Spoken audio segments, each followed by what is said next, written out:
as an elder to pass this on to the young ones. I see Brother Marcus Branch. Much love for you, brother. We need each other. And I'm so proud of what he's going to do Saturday, and he'll talk about it from his voice, to stop the murder. There's a better way. And he's worked so hard, and I'm so proud of you. Thank you. With I much appreciate love, I you. pass it on. Cuddy. Come here, Cuddy.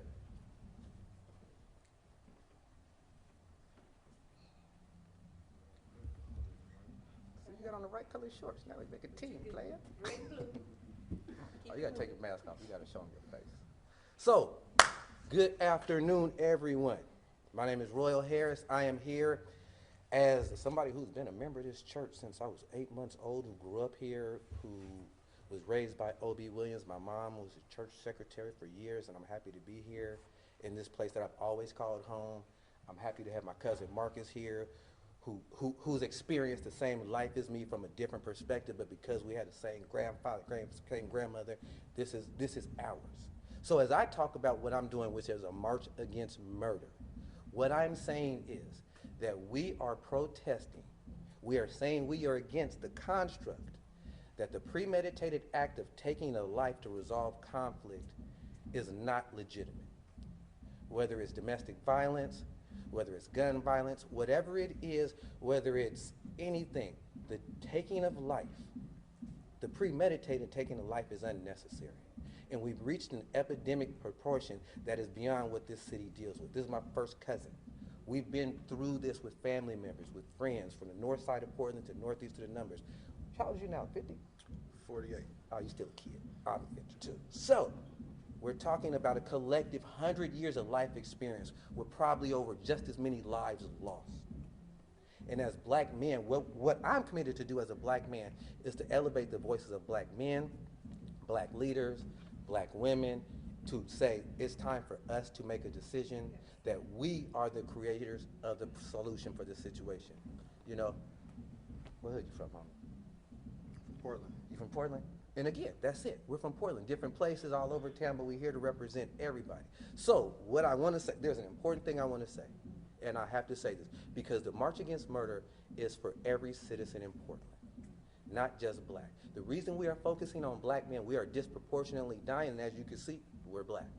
But there are white people dying too, and the reason is because conflict has got to the point where death is a legitimate problem solver. And we have to attack and address that. And as black men in my generation who come from this culture, who've seen friends die, who've seen friends killed, and lost friends for decades, it's unacceptable. Where we have young men killing children now, killing females, with no remorse or regard, we have to step in. And as black men, and I'm gonna say this ad nauseum, as black men, it is our obligation to lead and protect our community. It's our obligation to bring our voice to the concerns of Portland. It's our voice that needs to be heard. Now, over the last couple of hours, I got a lot of calls about something simple. And I thank the mayor and the city for the support. But I've been getting these calls and concerns that our event is sponsored by the city. And I'm a word nerd. Sponsor means that you provide financial support for advertising. I don't need a sponsor. I don't want a sponsor. I need an investor. My community needs investors, people who will take time, finance, resource, give it to those black content experts, those of us who've been working in community-based organizations, who've been working with the city, who have experience contacting law enforcement, who have lived expertise to do the work that is the result of 32 years of this senseless kind of behavior. This senseless behavior has to stop, not because we don't value the young black men, but because we want them to value the people that they see no value in. So with that said, again, I don't need, and as Pastor Hennessy said, I didn't come here because I need anybody. I have a black community I reached out to first that has been responding in a valiant way beyond my even measure. I've talked with families, I've talked with community members, I've talked with men who this is a conversation we've never had as it relates to the conditions of our community. So again, to Pastor Hennessy's point, no, I don't need the city. But what I do need is that the whole city understand this is not a racial problem. This is not a young black man problem. This is a problem with an American culture that romanticizes and legitimizes violence as conflict resolution.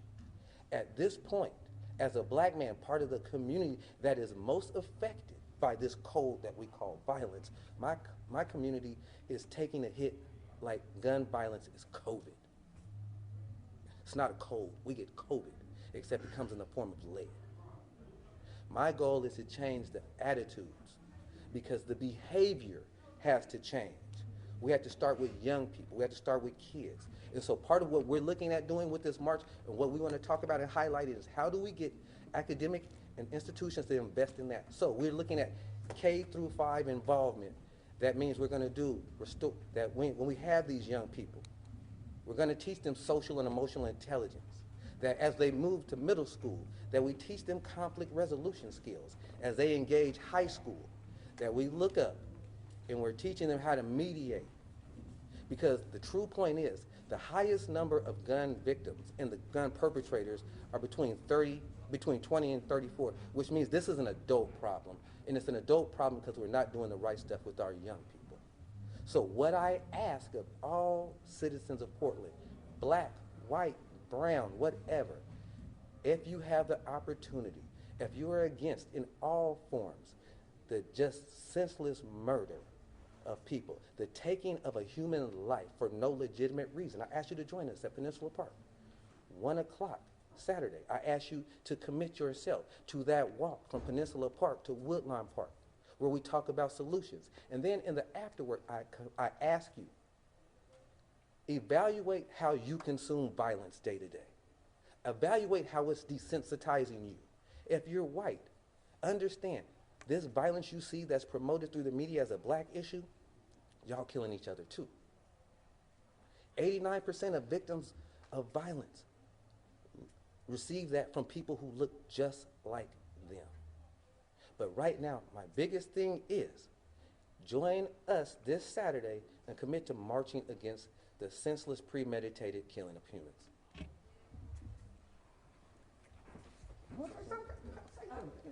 Come on.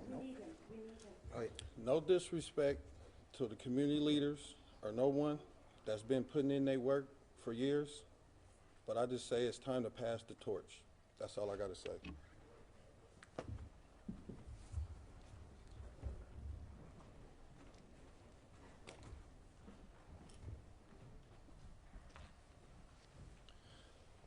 Well, good afternoon, everyone. And Royal and Teddy, thank you.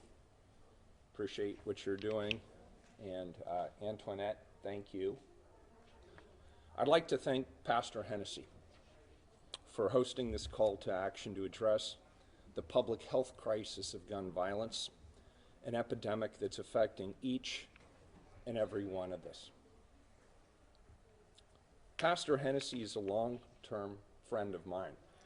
In the past, he's invited me here to help honor the lessons and the legacy of Reverend Dr. Martin Luther King Jr., in fact, at the podium behind me. I've also invited him on multiple occasions to join me in denouncing hate, racism, violence, and crimes against the community. He's been a driving force behind the Interfaith Peace and Action Collaborative, or IPAC. Leaders from IPAC have, for months, consistently demanded that the city, the county, federal agencies, the district attorney, and others take bold and urgent action to stop the senseless killing that's taking place on our streets.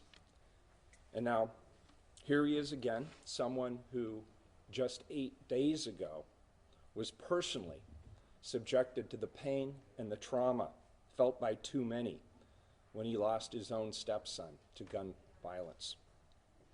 It's a stark reminder that each time gun violence is committed, someone's loved one is hurt or won't ever return home. Someone will not be able to hug or hold their child. family member or a friend. Whole families experience trauma, and indeed entire communities experience trauma. What we need right now are direct interventions with the individuals and the families affected by gun violence. And those best positioned to do that work are those trusted community members and organizations that they represent. Law enforcement is doing its part too, but there's also an urgent need to develop feasible, scalable, and community-led interventions that mitigate gun violence and its associated health impacts. We're here today to center and to support that community voice. Saturday's March Against Murder is a powerful step in that direction. The march demonstrates that black men, and indeed the entire black community, are against premeditated taking of life. It's also being held to call out American culture as a whole for promoting violence as a legitimate form of conflict resolution. And it will introduce a comprehensive strategy developed by black men and women to address and solving conflicts with violence. Another vital piece of the solution puzzle is the City of Portland continuing its commitment to addressing gun violence, and we're doing that. We know the spike in gun violence is not endemic to Portland. It's happening all across the country, and in some cities, frankly, at a higher rate than Portland.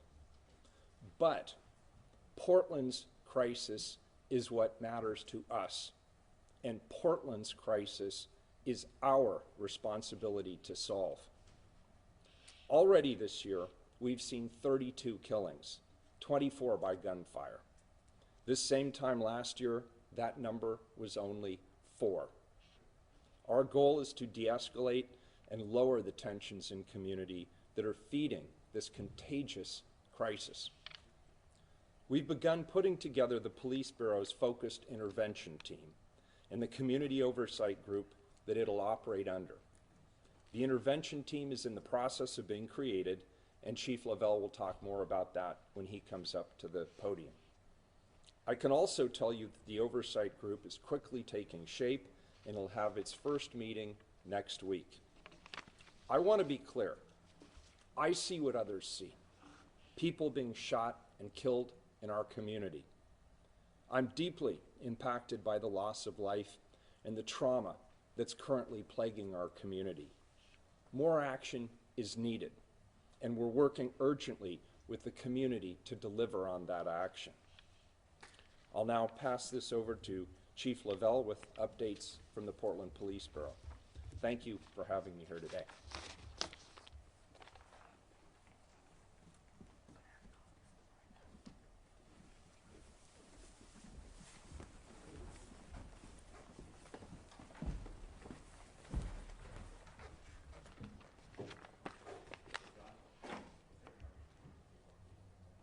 Thank you, Mayor.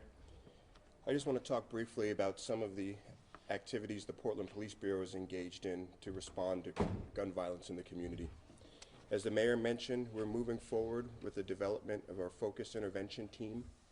That job announcement will be posted tomorrow and be open for approximately 10 days, at which time we'll engage the community oversight group for interviews and the next steps in the selection process.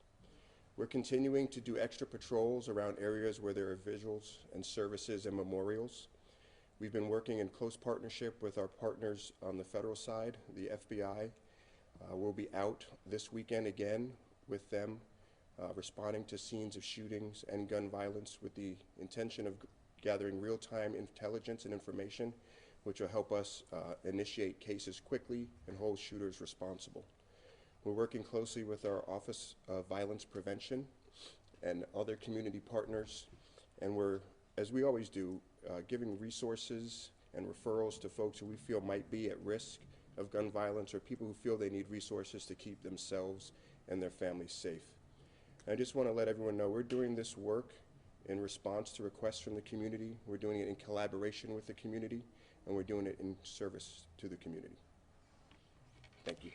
And I'll have Kirsten Snowden from the DA's office next.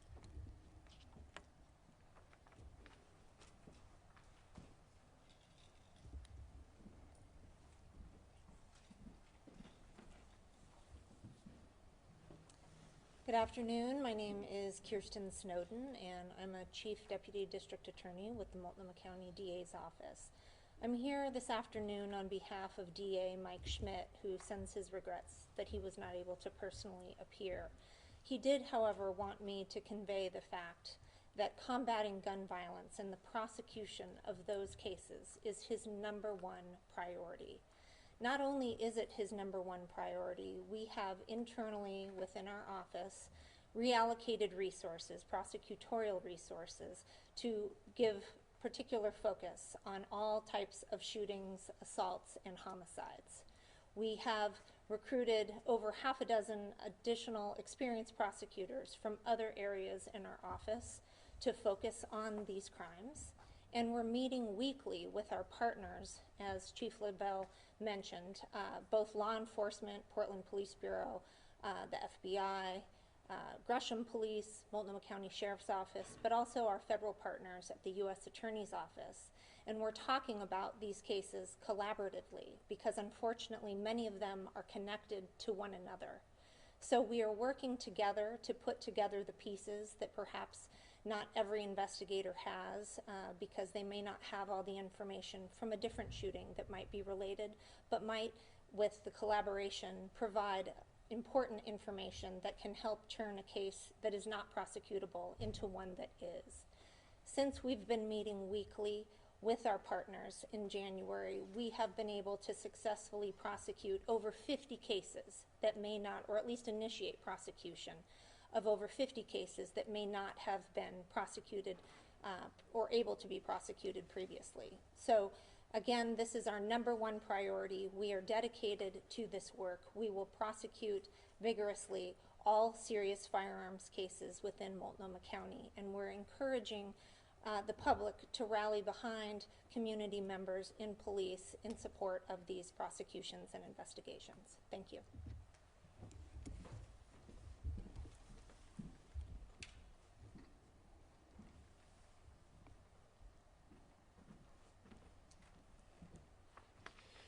Good afternoon. My name is Scott Ospaug. I'm the acting United States Attorney for Oregon.